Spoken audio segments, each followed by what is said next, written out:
इस महान विधानसभा क्षेत्र की सरदारी, आदरणीय बुजुर्गों, भाइयों, युवा साथियों, आदरणीय स्वामी जी,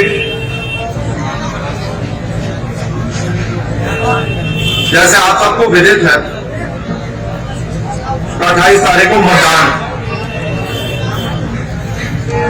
अब ये चुनाव पिछले 7 तारीख को ही समाप्त हो जाना चाहिए था हमारे क्षेत्र में, तो जैसे भाई जगदीश जी ने अपने उद्बोधन में आपको बताया कि स्वर्गीय हमारे चौधरी लक्ष्मण सिंह जी वो हमें छोड़ के चले गए और उनके जगह बहन मायावती जी ने मुझे आशीर्वाद प्रदान किया और मुझे यहां भेजा आपके बीच में इस क्षेत्र को फतेह करने के लिए। 30 साल से 2 परिवारों ने यहां राज किया और 2 पार्टियों ने राज किया। मैं उनका सम्मान करता हूं, चुनाव लड़ रहे हैं, मैं उनको शुभकामनाएं देता हूं। और जब हम इनके कार्यकाल को देखते हैं तो वे 3 बार को विधायक रह लिए, जिला प्रमुख रह लिए, प्रधान रह लिए और जनता ने इनको इतने मौके दिए इस क्षेत्र के विकास करने के लिए, हमारे पीड़ाओं को दूर करने के लिए, हमारे नौजवान साथी को रोजगार दिलवाने के लिए, और वो खड़े नहीं उतरे। जो हमारे क्षेत्र में 30 साल से कुशासन का राज रहा है, जो अव्यवस्था रही है, जो भ्रष्टाचार का जाल फैला हुआ है,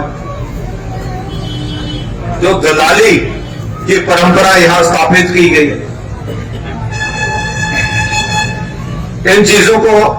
मिटाने के लिए और इन समस्याओं का समाधान करने के लिए मैं आपके बीच में यहां आया। बहुत लंबे समय से मेरी ये इच्छा प्रार्थना थी कि मुझे रामगढ़ से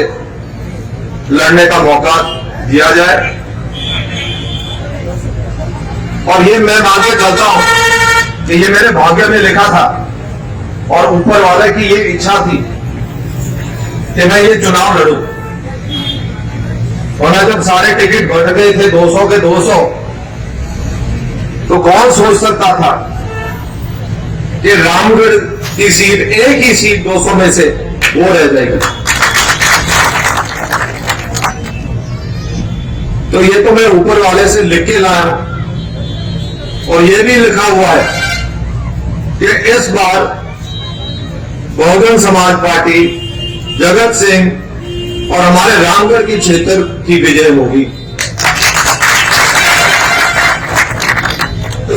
ये चुनाव बहुत महत्वपूर्ण है हमारे लिए, इसलिए कि इन 2 पार्टियों के चुंगल में से हमें निकलना है और हमें वास्तव में प्रगति के पथ पे उतरना है और हमें अपने नौजवान साथियों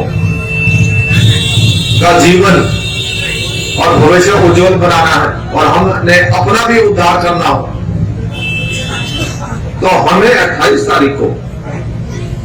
इन दोनों पार्टियों को ऐसा सबक सिखाना है। बहुजन मीडिया को मजबूत करने के लिए दलित न्यूज नेटवर्क को नीचे लाल रंग के सब्सक्राइब बटन को दबाकर दबाएं घंटी का बटन।